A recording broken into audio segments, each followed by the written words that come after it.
am the product of maybe from growing up and talking to other entrepreneurs. We all have a very similar story. I am the son of an almost man.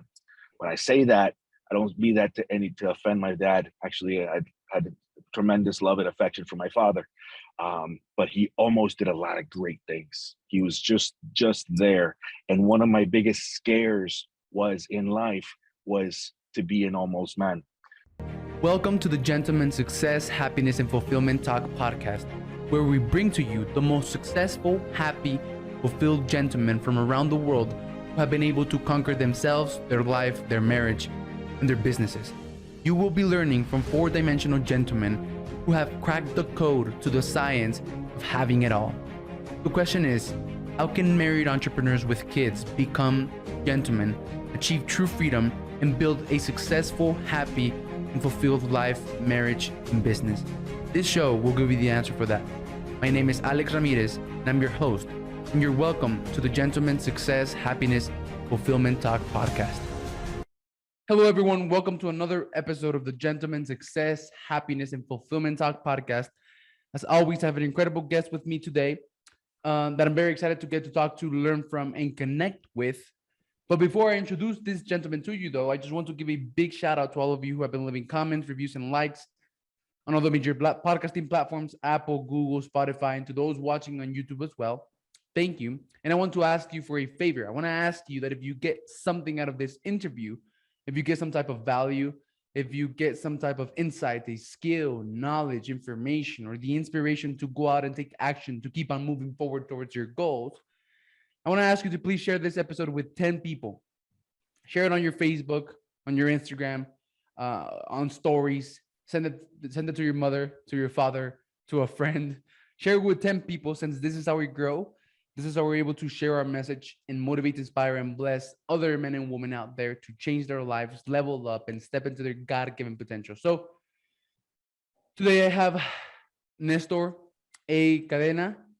He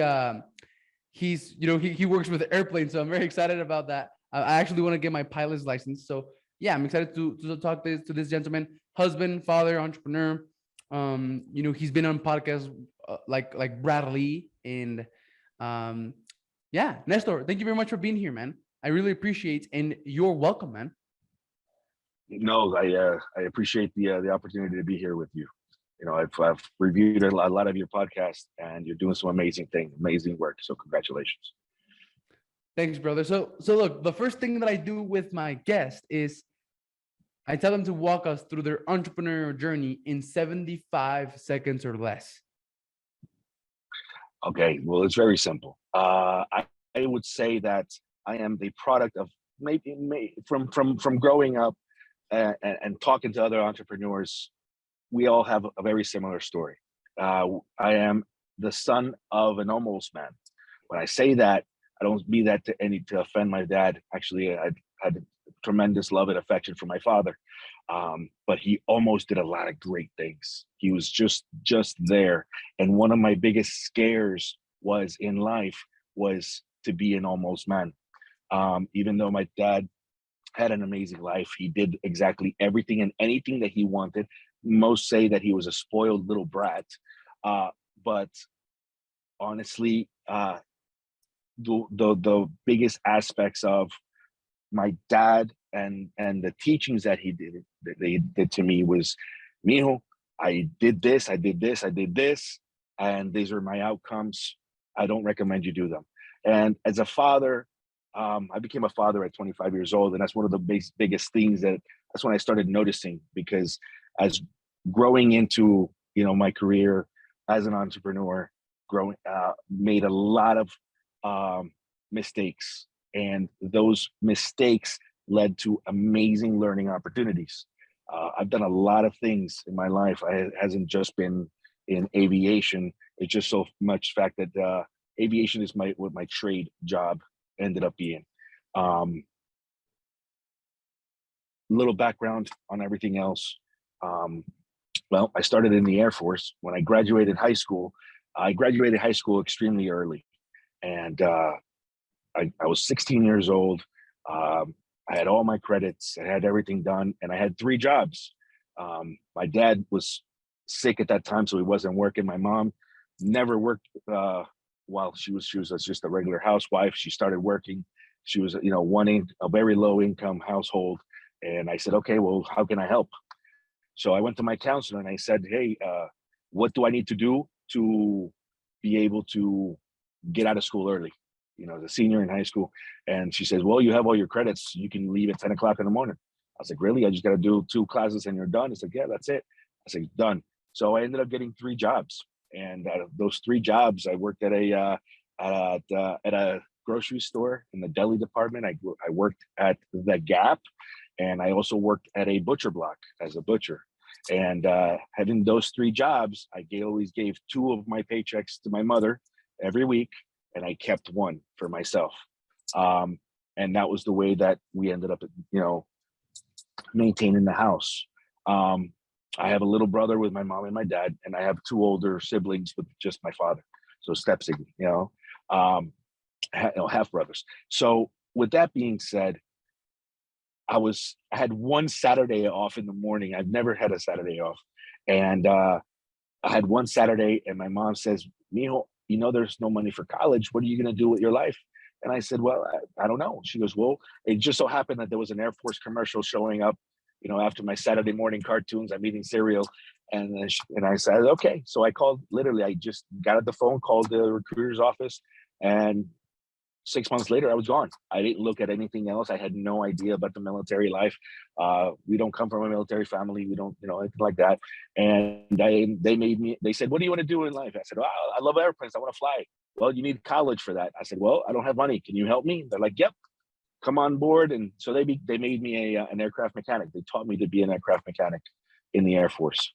Throughout my 4.5 years in the Air Force, I decided, you know what? I saw the impact of military life was not family oriented. I was not married. I was not married at that time, and we basically, my girlfriend, which I met at a young age. I met her when I was 19. I said, well, you know what? She was a good woman. She was raised the old-fashioned way. I knew she would be a great wife, a great mother, honorable. And I was like, you know what? And she's beautiful. So I was like, you know what? This is not a life for her. She came from a military background, and she's, how difficult it was, but it wasn't a life that I wanted to give to her. So I decided to get out, and I said, I'm never touching another airplane again. So based on that aspect, when I got out of the military, I ended up getting my insurance license. I ended up getting a mortgage license, a real estate license. I ended up getting a whole bunch of different licenses.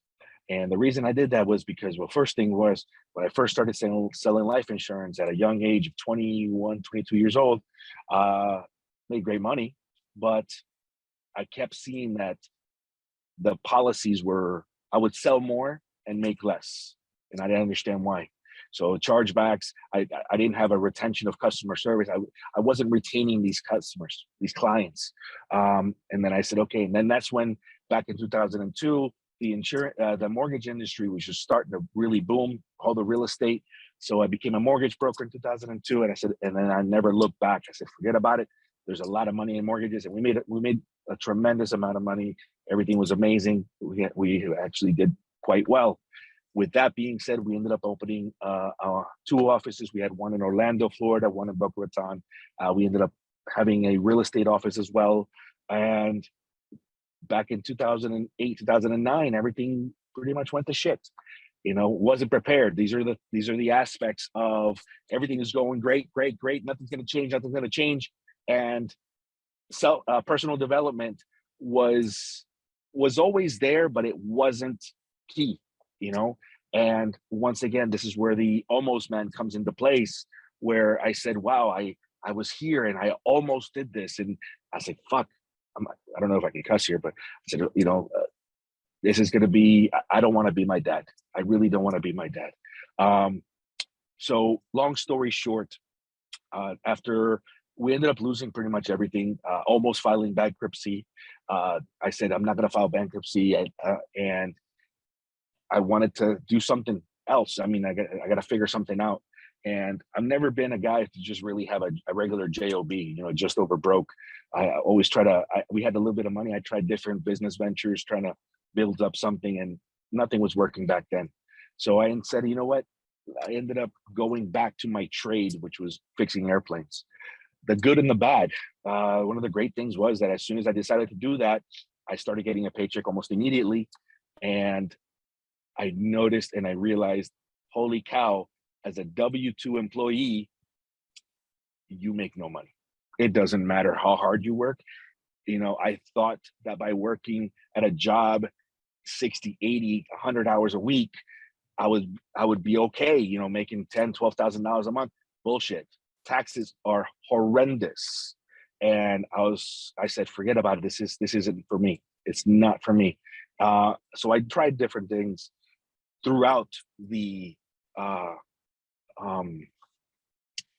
aviation side as a mechanic.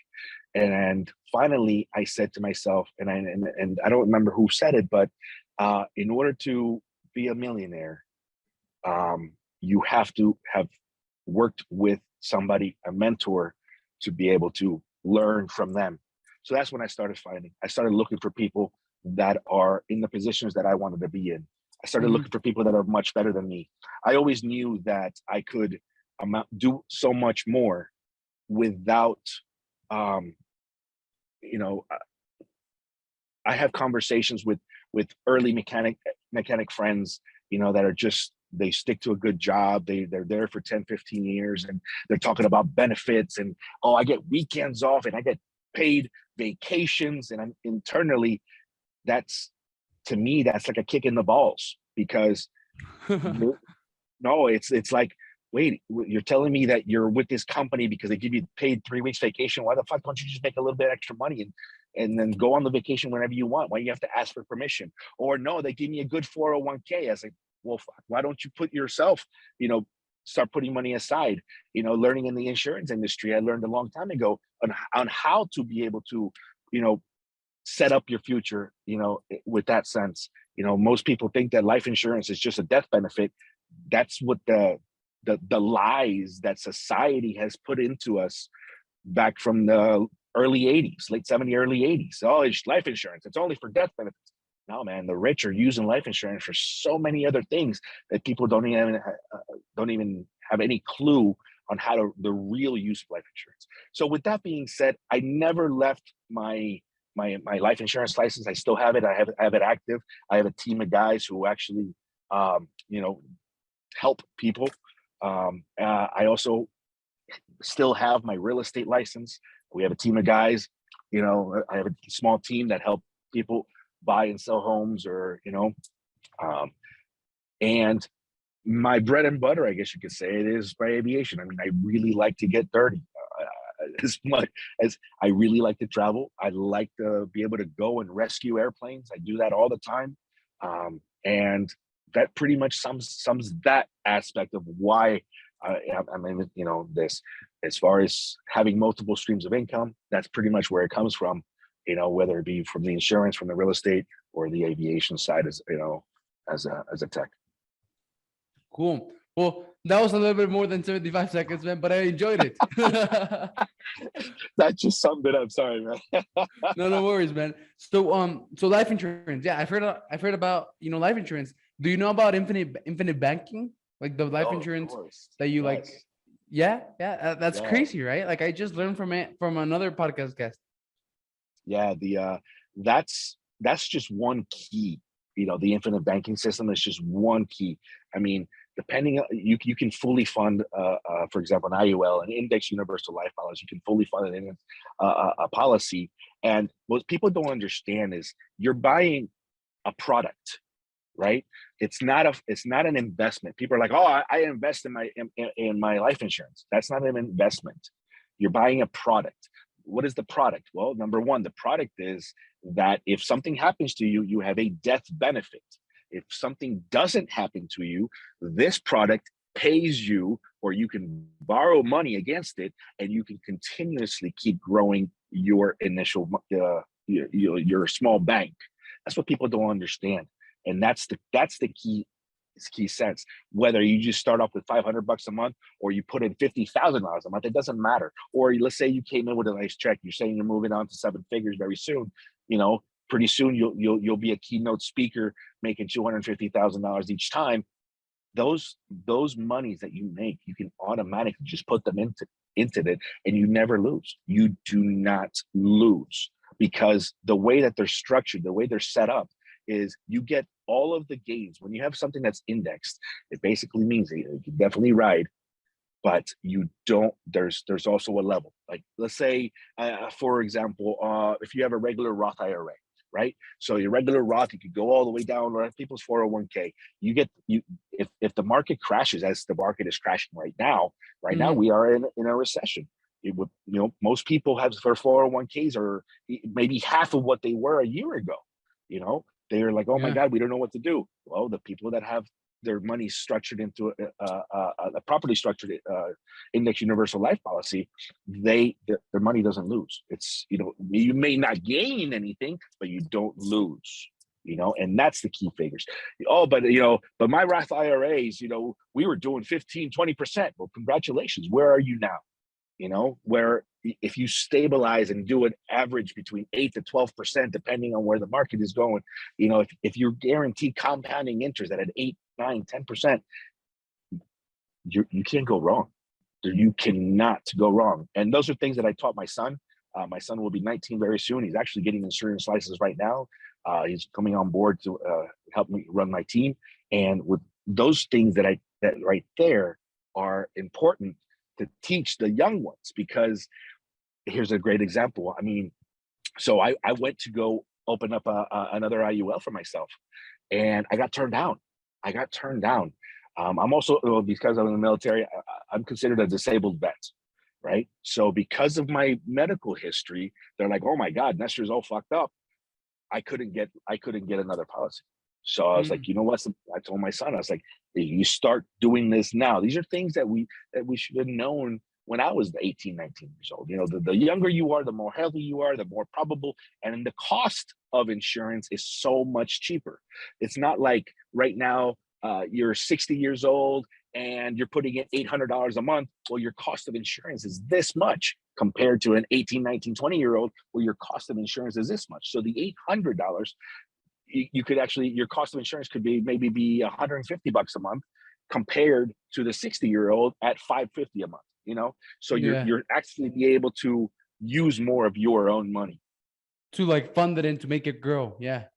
Yes, correct. Awesome. Yeah. I actually, man, my first entrepreneurial, well, that wasn't my first entrepreneurial. Like I sold chips and candy from Mexico in the US and stuff like that when I was like very young, and like virtual reality glasses and smart watches. And I sold cars when I was like 15, but then I got derailed, like at 14, right? And I just got derailed, but then I got back on track on 18. And the first thing that I went into when everything with my daughter happened was insurance. I actually did insurance. So I'm very familiar with everything that you're talking about.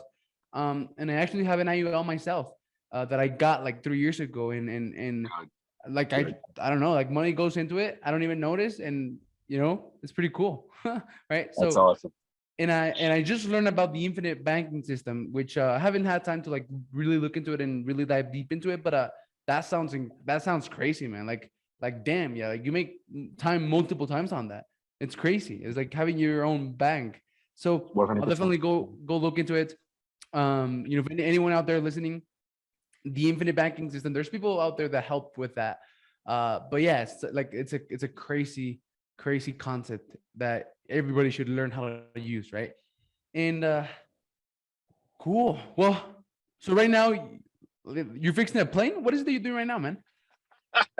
Well, right now I would have been in my office. I was scheduled to be with you in my office, and I got a call from a buddy of mine who needed some help because let me see if I can do this real quick. Here we go. And let me flip this over. Cool. So what we're doing is we are. And for everyone listening, on YouTube, we have the video and you can see like he's showing us a plane right now, like a jet or something. Right now, what we're doing is we're doing a bore scope inspection. all right, of the engines. Okay. And that's one thing here. This is actually for a pre-buy. This is for a pre-buy. So, we got called out to do it. And this aircraft here is a Hawker 800. Don't ask me how much this one costs because I have no idea. And it's not my business to know what they're going to pay for or what they're going to sell it for, anything like that. So yeah, that's this tool right here that he's using. It's called the bore scope.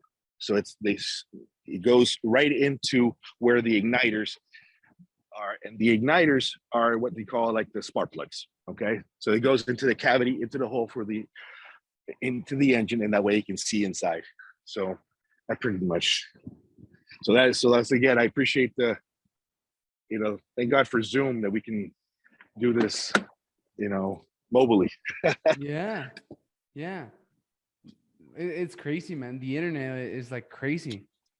Well, that's one of the good things about COVID, I guess. It moved everything fast.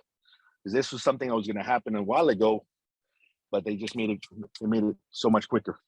Yeah, it just like made everyone wake up to this reality that everything was going to go on the internet, right? Yeah, definitely. Man, so all right, so then right, that's your trade, right? Like working on airplanes and stuff. Cool, right?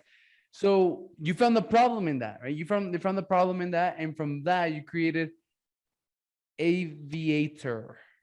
Okay, so right, Aviator. Okay, so one of my companies is Aviator Enterprises, and Aviator Enterprises basically has a couple of different branches. Okay. We have Aviator School, okay, aviatorschool.com.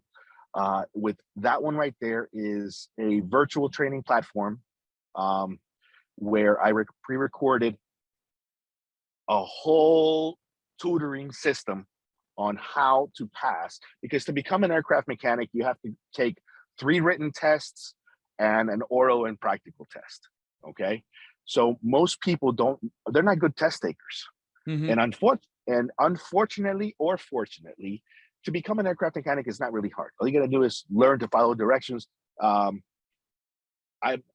not a good car mechanic. Don't ask me to look what's wrong with my car. I have no fucking clue. I really don't.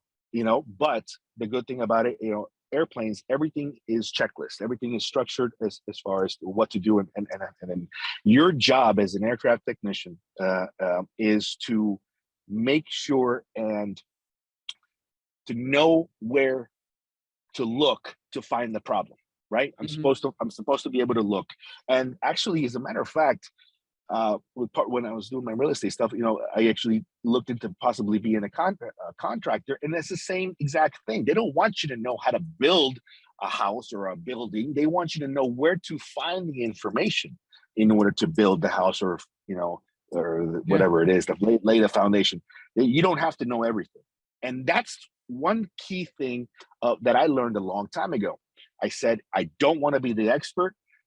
Most people say, oh, you're a master, you're a jack of all trades. I'm like, yeah, I am. And I'm very proud of it, because I need to know a little bit about something, but I need to know more of who the experts are.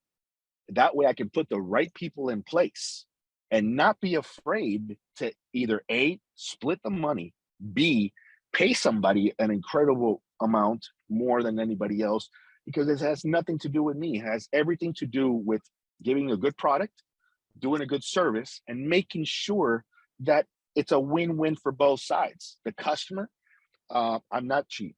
I'm not cheap because I pay the guys extremely well, and the customer knows that they're going to get a tremendous job. I am fast. That's the other thing. We make sure we're efficient and we're proficient. So that being said, a lot of people are coming to me and saying, I don't know if you've, I have a little TikTok following. It's not as big as I'd like it to be, but it's funny because I travel all the time, and other part of my business is the AOG side, aircraft on ground. So besides teaching people how to become an aircraft mechanic, helping them to pass these tests, I also show them, hey, this is what you can do. I don't like to promote employees or promote a regular job, because who likes to be in a dead-end job, or who likes to be zombies? I like guys that they can think on their feet. I like for people to be able to. You have to be a decision maker real quick, Yeah. and not be afraid. Know the minimums and the maximums. If I do this, what are my consequences? If I do this, how can I fix this? If I do this, those are the things that people don't understand, and they need to be able to grasp. So with Aviator Enterprises, we have the online school. Okay, it's powered by Lightstream, which is Bradley's company. That school right there, it's literally a one-stop shop. It's designed, and I designed it for people like myself, guys that know that they could be better. They need to make more money, and they have knowledge of how fixing airplanes. So like military guys that don't have an airframe and power plant certificate, how can I get one? But I know how to fix an airplane. I know the basics of what to do. Getting your aircraft mechanics certificate, AMP, it's just it's a starting block.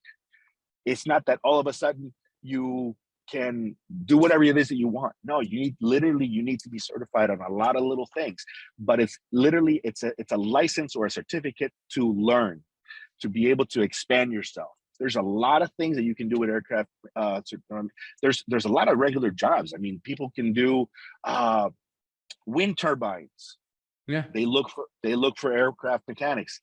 Believe it or not, even at the amusement parks, they look for aircraft mechanics. Why do they do all this? Because we pay attention to detail. We look for the little things. We know what to look for as far as, and these are basically traits that are taught, what to look for and how to progress within your career field. You can have an engine expert like my friend over here. That's his specific thing. He loves it to work. He disassembles engines. He takes them apart. He inspects them. That's what he likes to do. Great. So I have somebody who's designed to do that. Avionics wise, you have your avionics expert. There's so many different things that you can do in order to become more proficient. Awesome. So then you found the problem, right? You found the problem in that industry, and you made a business out of it, which is what business is all about: solving problems, right? That's it. Well, that's one of my early mentors here says, we get paid by however bigger the problem. The bigger the problem you solve, the more money you make. So we are in the problem solving field. Mm-hmm. Yeah, exactly. So man, you've mentioned a couple of times that you don't promote like having a job. You don't promote like employees, right? Like, you want people who can stand on their own feet, on their own feet, and basically like take care of themselves. So I know that you've spoken on growing and getting out of the rat race, right? So tell me a little bit about that. Like I said before, on a personal basis, I see it with family. I see it with friends. I see it with people that are just, they love their job. They love what they do. They're good at it. But at the same time, they don't make any money. They don't have happiness. They're not fully content, as far as there is no work-life balance. Whoever says that is a fucking liar. There is no work-life balance. That shit does that. You have to either do one or the other. If you want to devote a life, then you need to figure out a way to have, just generate a business that gives you money all the time, and then that way you can go and do whatever it is that you want. But work-life balance doesn't exist. You have to 100% dedicate it, and it needs to be also with it's a partnership as well with your wife, your significant other, because having a regular job, yes, you have a schedule. Yes, you have a 9 to 5. Yes, but where are you going to go? Sorry for the interruption. If you're an aspiring, established coach, course creator, author, and speaker, I want to extend an invitation to check out my free training on the podcast Cloak Track Framework by clicking on the link the description of this podcast. On this training, you're going to learn how combining podcasting with a rare concept that very few people know about called the cloak track can help you build a multi-million-dollar network of successful people who can become your clients, put you in front of hundreds of your ideal clients with your message, coaching, courses, and books, help you become a best-selling author, get you booked to speak on stages. We're even making an extra $237,600 in the next 6 months. Click on the link of the description of this podcast to learn about the 4 simple steps to make this work. Step number 1 is alignment. Aligning who you're trying to be, what you're trying to do, your goals and purpose with building your podcast so that podcasting is a vehicle that helps you achieve your goals. Step number 2 is leveraging the cloak track to find an unlimited supply of your ideal podcast guest. Step number 3 is leveraging the cloak track to close an interview with anyone, no matter how rich, famous, or out of your league they may seem. And step number 4 is the content machine, which is the key to tapping into other people's audiences. These are the 4 steps to making the podcast cloak track framework work, and I'm not going to hold anything back on this training. So click on the link in the description of this podcast, go and check it out. And once you've done that, if you feel like this would help, we also have a complimentary, free, absolutely free alignment call to get you started and show you exactly how to implement everything. Get access to the training right now, and I hope you enjoy the rest of this episode. Bye-bye. I mean, I'm not a full advocate to going to school and getting a degree. It really depends. I mean, it's extremely important. We have to continuously keep learning, but our society says, go to school. Our kids are taught to go to elementary school, from preschool, elementary school, middle school, high school. What are they taught? Shut up, sit down, do your work, get 80s, 90s, no failing grades, do your best. And if it's your best, it has to be, it's not enough. Keep doing it, and we're putting this tremendous stress on our kids on perfection. And then when they go and get out, and even fucking college, they're getting degrees in like basket weaving or whatever it is. I have a degree in whatever. If you're not an engineer, if you're not a doctor, if you're not a lawyer, if you don't have one of those professional trades that, an architect, what the fuck you need a degree for? I'm an English major. What the fuck is that? What good does that do? That you can talk better? I don't know. Maybe my ignorance, somebody can help me with that, but I'm an English major, or I'm, I don't know. I'm a mathematician. Great. Congratulations. What does that do? What does that do? You're great with calculus. Okay, so the calculus is good for problem solving, but to a certain extent. Algebra is a great problem solving tool. Calculus, I could never figure that one out. But those are things that you don't really focus too much on. So what does the job say? Well, if you don't have a degree, here in the military, right? Here you go. If you don't have a degree, you can't become a pilot or an officer. You can't be more than what you want to be because you don't have a degree. Holy shit. So you're actually telling me that I need to go get a basket weaving degree so I can become more? No, man, it's just not right. I know a lot of people who are tremendous, great leaders. Like, leadership could be taught, but they say that leadership, are naturally born. I beg to differ. It is a trade. It is a trade. How many introverts that they didn't lead anything are amazing entrepreneurs? Most of I want to say the top 2% of most successful people in the world are all introverts. They hate talking to people. They hate. Elon Musk is an introvert. It's the Jeff Bezos. What's the other guy? Mark Microsoft. Zuckerberg. Mark Zuckerberg. The guy looks like a fucking zombie. Yes, same thing. These guys, but they have visions, and they surround themselves with people that are better than them to certain things. They say, "Hey, I got this idea. Let's get this done." And that's amazing. That's exactly what it's all about. It's about using your own mind and using your brain and pushing yourself. Personal development, you have to be 100% in control of what goes in your mind. You have to know, because what comes in is what comes out. If you take in garbage, you're gonna be garbage. You're not gonna grow. You're not gonna help people. In order to become somebody of influence, you have to have helped a lot of fucking people. Focus on their winnings and your winnings will come. It's not all about me, because that doesn't help at all either. So that's why the rat race, in order to succeed and move on in any job, I have to step on people. I have to, oh, my coworker over here took an extra 15-minute smoke break. Who the fuck cares? He's doing a good job. That's the other thing. You do more work in a 4 to 6 hour day than people do in a normal 8-9 hour shift. You sit down, you focus. If you actually take the time to see exactly how much time you put into the work that you're performing, you would be surprised. Why? Because it's amazing how much people waste money, waste time. They waste the time. There's a little thing that I've seen, and it's funny, about people going to the bathroom more at work. I'm not gonna go to the bathroom at home. I'm gonna go to the bathroom at work, so I get an extra 15-minute break. What is that? What is the point of that? Because you're stretching your day out. You hate your job so much you want to go hide in the bathroom. On the contrary, you need to be able to see exactly what better things. And the same thing applies in regular jobs. Even your boss, I hate the word boss with a passion. I hate the word job with a passion, because those are all negatives.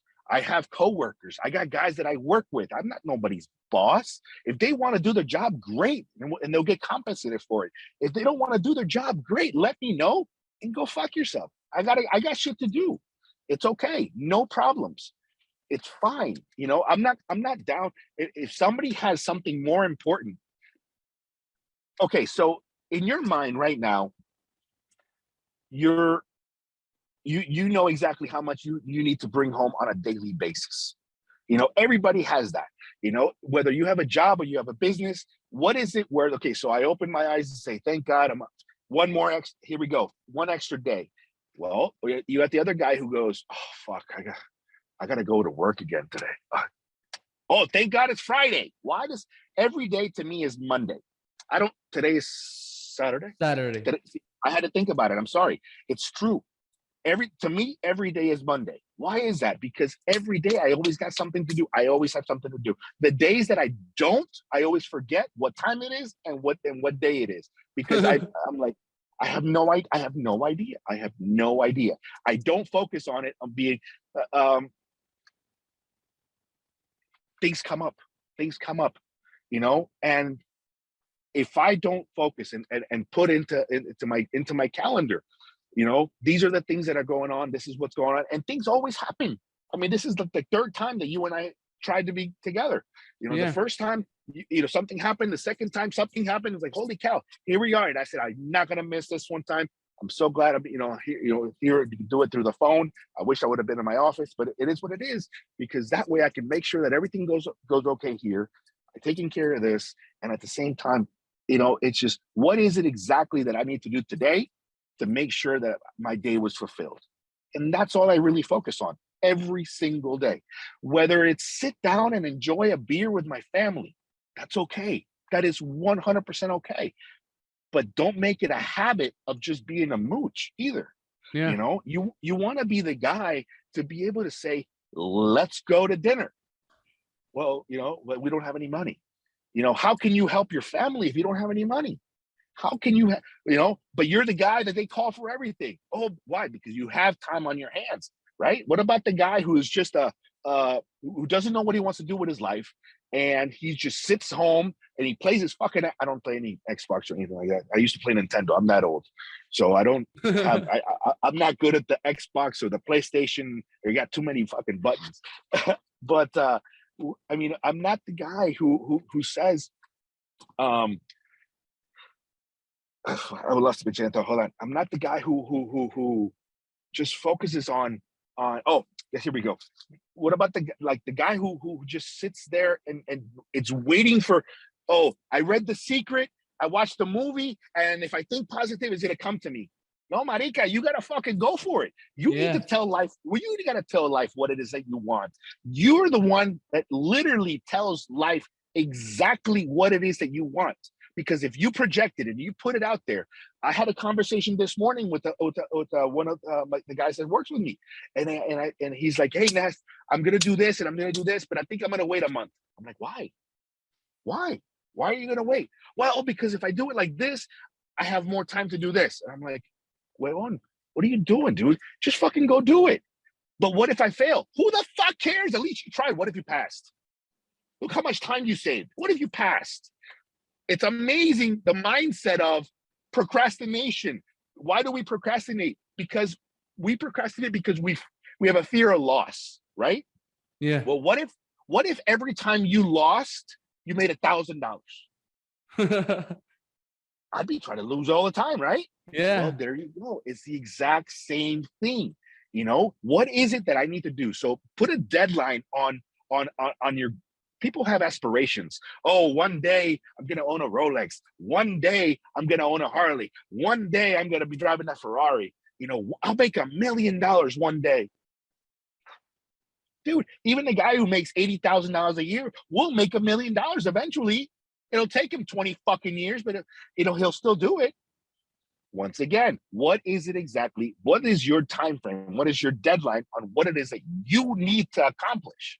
Why? Because the better you do, the better not only do you feel, but the better it is for your loved ones. How can you help your mother? How can you help your father? How can you help your family in itself? Everyone, Your kids, anyone. You know, even your I don't know how religious people are, but you know, your charitable causes. You know, it's okay. You know, just here's an extra $300, $400, $500. Who cares? I got this. It's not a big deal. Or picking up the family tab at a restaurant. You know, most people are like, "Oh, how much was dinner?" It was $800. Oh my God, that's why? Because they're thinking that's how much they're thinking that's more than they make in a week. When you can easily say, "Fuck, I made that in 2 hours. I made that in 30 minutes. I'm not worried about it." Think about that. You know, most people are like, "Oh my God, I would never drive $100,000 car." Why? Because you don't see yourself driving it, or because you think you're not worthy enough. That's it. It's just, what is it exactly that you want to do? And you need to figure it out, whether through the books you read, the people you hang out with, everything literally determines your life in the next 5 years. I think that was Napoleon Hill. Shit. I think that was Think and Grow Rich. The books you read and the people you hang out with literally determine your life. I mean, there's a ton of books out there. That's the other thing. People are like, "Oh, I'm not a good reader." Well, you're already telling your subconscious that you don't like to fucking read. Well, listen to it. Listen to the audiobook. Or like I taught my son, hey, listen to it and follow along in the book. Yeah. 10 pages a day. You can read 300 books a year if you read 10 pages a day. It's crazy. It's crazy. Just it's the amount of education that you can do for yourself to better yourself is 100% based on where you really want to be. Now, it also falls in line with something what I call a book that I read a while ago, The Slight Edge. This was by Jeff Olson. And The Slight Edge talks about it's the little things in life. It's the little tiny things. It's the little insignificant things that on a daily basis that lead to the bigger thing. Like, think about compounding interest, right? Everybody's heard of the story about the penny that doubles, right? The two brothers, I don't know if you've heard it, but you know, yeah, one gets like $10 million right now, and the other one gets a penny that compounds. You know, yeah, exactly. That same story, correct. I think it's like $1 million. Oh, $1 million, and the other guy gets a penny that compounds, that doubles every day. You would never think about that because it's this tiny little thing. The penny ends up being $32 million, by the way. Like 10. No, it's like 10 million. It's like 10 million. Okay. Yeah. Like that. Yeah. In day 29, it's like 2.5. In day 30, it's like 5 million. Day 31, it's like 10 million. It's something like that. But it's crazy because you don't expect it. And it's things that happen. It's delayed gratification also. Exactly. You know, it's literally, it's like, where do I need to be and how do I do that? And what are the small steps, right? Most people are like, example, I'm a great example. I'm a big boy, right? There's no shame. I'm a big boy. Am I happy with my weight? No. But then again, it's 100% my fault. I love food. My wife is an amazing cook. So it's, That's and I awesome. love so, and so I literally, and I enjoy the time that I spend, having dinner as a family is extremely important. Having dinner together is extremely important. And to me, you know, okay, let's go back. So with that being said, the smaller things, if I eat this slice of pizza today, am I going to die tomorrow? No. No. Am I eat the same fucking slice of pizza for the next 10 years every day? Am I going to die? You ain't going to fucking die Yeah. soon. If I eat that cheeseburger, am I going to die? If I don't walk on that treadmill today, am I going to die? No, you're not. So those are things that people don't realize. And unfortunately, we live in a society where it doesn't matter. You're right. Not today, but think about that 10 years from now. We are not taught to think about tomorrow. Why? Because, you only live once, right? You only live once. You have to live your day today. Exactly. People are like, I'm not going to do that because, I just want to live my life today. What's going to happen when you're fucking 30 years from now, 20 years from now, 50 years from now? We don't know when it's time to go. We have no idea. But at the same time, we really want to maximize everything. This also falls in line with my almost man theory, right? Yeah. Because it's like, I'm not going to worry about that because I'm not there yet, or I'm not going to do that. It's the same thing that applies to people when they start like saving. Let's save save for a rainy day. I've never been a big saver. And that's the truth. I have never been a great saver, but I am an expert of how to problem solve. If I need 30 grand, I know exactly what I need to do to make that 30 grand, and then I'll do it. Do I have my seniority, my senior years with what they call a retirement age? Something else I don't believe in retirement age, but and we'll go on that later. But I'm saying is, I have that one covered. I'm not worried about that. That's done. But those are the people that need to really focus on. You, Alex, you're 21, 22? 21, yeah. Right? 21 years old, right? Are you going to have Social Security benefits or anything like that? I don't even think about that, man. Congratulations. But most people are like, most W-2 employees, all they do Are is looking for that, right? Are looking for benefits and shit like that, yeah. Yes, yeah. It's like, how, I need that 401k match so I can look for my retirement. Why? Work on it yourself. You make more and you protect yourself more by focusing on that now. What is it? Everybody has to have a number. Most people have no fucking clue. If I go to somebody and tell them right now, I think I saw that on I don't know, some YouTube video or something like that. A guy walking around is like, what's your retirement number? What's your retirement number? You're crazy. People are talking about, $1 million. If I have $1 million, what does $1 million do to you? Most people are like, I've never done that before, so I can retire on that. Can you? How much money do you make now? If you make $20,000 a year, then maybe, yes, congratulations. You can retire with $1 million. But I promise you'll be broke at the end of the first year because you're going to go out and buy that home you don't need, that really big, or that Bentley or whatever it is. You're going to blow through your money. You have no idea how to properly manage it. You're going to, right? Those are things. I think it was Jim Rohn who said, to become a millionaire, it's easy to become a millionaire with money, but you'll lose it extremely fast. If somebody hands you $1 million, say, here's $1 million, you better learn to become a millionaire faster than you can spend it, because you will lose it. You will go back.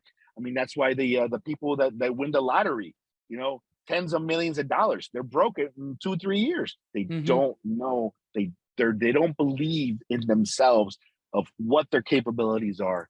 And that's literally where society is taking us. They talk about, the rich are getting richer, the poor are getting poor. I'm not a rich man. I consider myself very, very middle class, but there is no middle class. Either you have money or you don't. It's just that simple. The guys making $1 million a year, they're fucking broke. They really are. Most people are like, oh, he spends $10,000-$15,000 a month on his home. Oh my God, I could never see myself making that much money. Then that's a fucking problem. It's funny because sometimes, the work that you provide, the work that a person provides has absolutely nothing to do with it. It could be somebody's second, somebody's hour, somebody's day.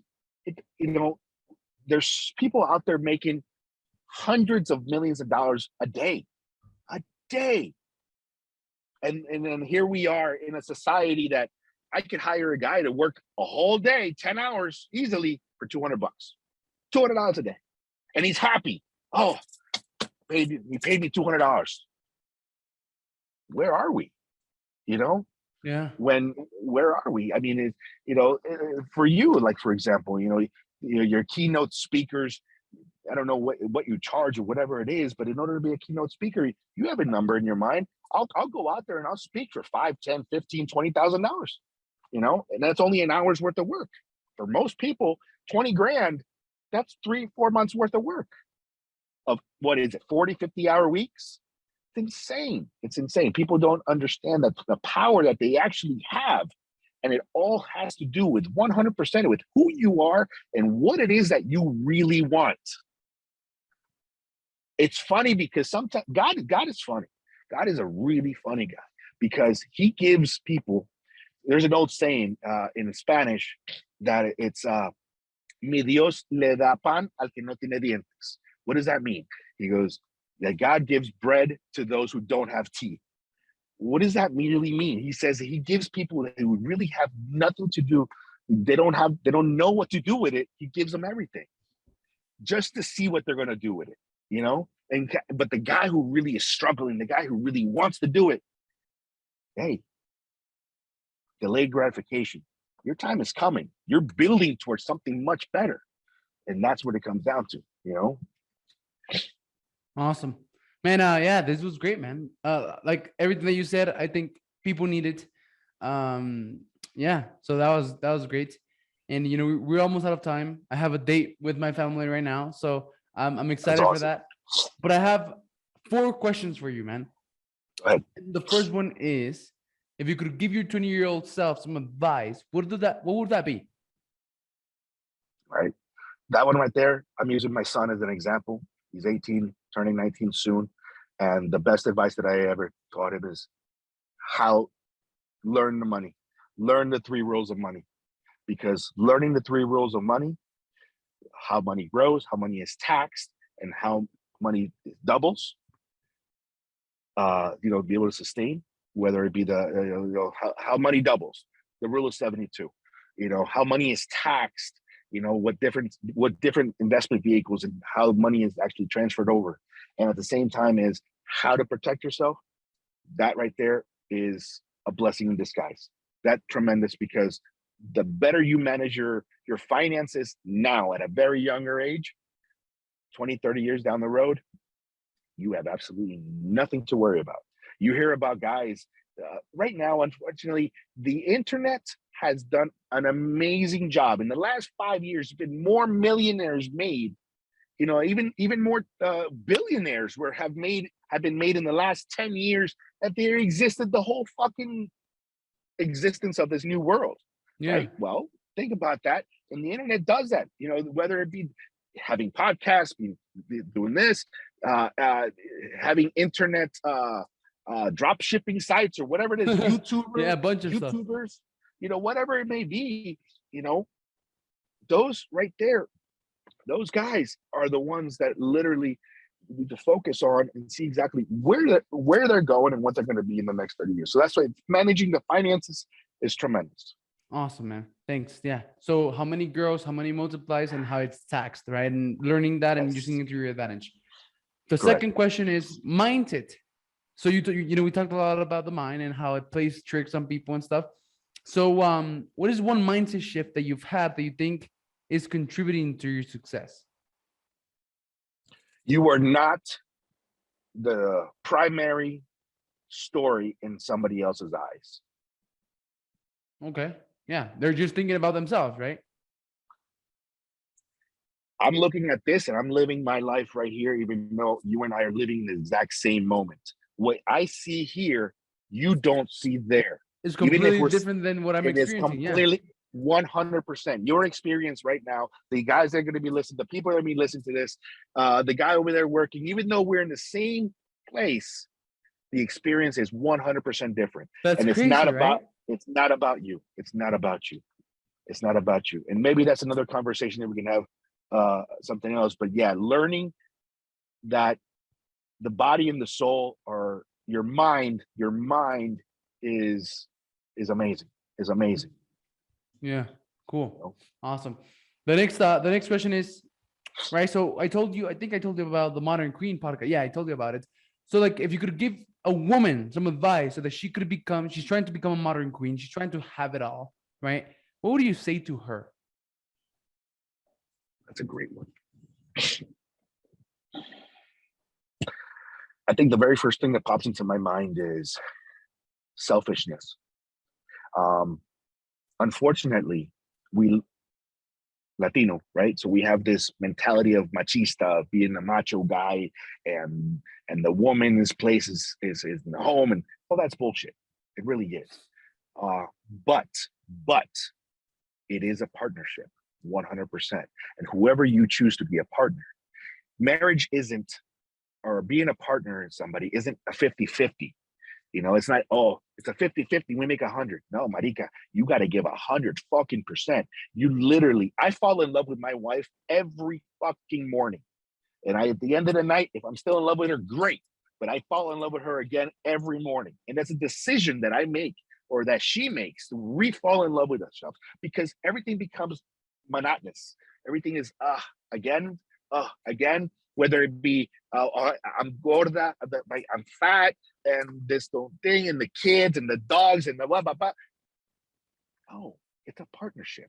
100%. Doesn't matter what the fuck you do in your life, as far as work wise. If you decide to be a trillionaire entrepreneur, congratulations, but you're not doing that by yourself. It's a partnership with somebody, or Yeah. or a team. Or if you want to be the housewife, that's okay. It's a team fucking effort. I can't raise kids. My wife did an amazing job raising two amazing kids. But then again, and also supportive, 100%. What decisions? Everything has to do is together. And the decision is made on a daily basis. There's more divorces right now than any time in the world. Why? Because now, being in marriage, whether it be whatever it may be, it has everything to do with, well, if it doesn't work out, just get divorced. Really? What do you mean? Then why get married? Why have that thing if it doesn't work out? Then you're not ready. You're not devoted 100%. You know, you're still thinking of whether you're a guy, but you're asking the girl, I wonder if he's going to cheat on me. Then he's not the fucking right guy. Yeah. Don't think about that. It's 100% on you. You need to make sure that you give your 100%. And if it doesn't work out, guess what? It didn't fucking work out. It wasn't the right person. But don't hit yourself. Don't hard. Don't let it be, oh, can't believe it. No, it's you, 100%. Learn who you are. You know, and that goes for both male and women. You know, learn who you are, 100%. Awesome, man. So the last one is same thing. If you could give a man, right, some advice to become that modern king, a modern gentleman, what would you say? I'm going to re-energize the same thing right there, 100%. In order for you to become that king and to attract that queen, you have to become 100% yourself. You need to know exactly who you are. Exactly. Right, Yeah. You have to become 100%. So look, this is what happens with relationships, man. Most people are walking around like a capital C, right? Looking for another capital C that would complete them, right? And that, by the very definition of what's happening, it's like a codependent relationship. And the best that could get to is conditional love, right? And the thing with this is that if you find the C that completes you, right, that fulfills your needs, well, people's needs change, and you know, in a couple of years your needs are going to change. People don't even know what their needs are, by the way. Right? So in a couple of years that person's needs are going to change, and then they're going to be wondering, like, damn, like I'm not, they're unhappy, marriages don't work. So exactly your point, right? Like what you have to focus on is becoming that, like, the full circle yourself, and then looking for that other full circle, and then get into a partnership, right? So awesome, man. I like that. So Nestor, thank you very much, man. I really appreciate you, and I've had a lot of fun. If other people, had some value from everything that you said, and they want to know more about you, they want to follow you, they want to look into what you offer, where should they go to learn more for you? Like, what would be the best place to find you? Right now, I have my new website being made, NestorCadena.com. The one that's currently up is NestorCadena360.com. That one's going to end up changing just to NestorCadena.com. That's the best place. You'll be able to see some quick videos. All my social media links are on there. My other links to my other businesses are there. I have my Zoom meeting. You can schedule a Zoom with me directly on my private meetings through there. That's the best place to reach me. It would be NestorCadena.com. Awesome, Nestor. Well, thanks, man. I really appreciate you, and have an amazing rest of your weekend, and I'll see you later. Alex, thank you so much for your time. I really appreciate you being on, and I'll talk to you soon. Bye-bye. Thank you for watching the Gentleman Success, Happiness, and Fulfillment Talk podcast. If you enjoyed this episode, share it with one friend, leave us a comment, and let us know. 99% of people never leave a review or comment, but we love and are very thankful with the 1% of you who do. If there's something or someone you want to see on this podcast, send me a message on Instagram at Alex_Ramirez1020 and let me know. As a thank you for that, I have an amazing surprise for each and every one of you who does take the time to leave us a comment or review on YouTube or one of the major podcasting platforms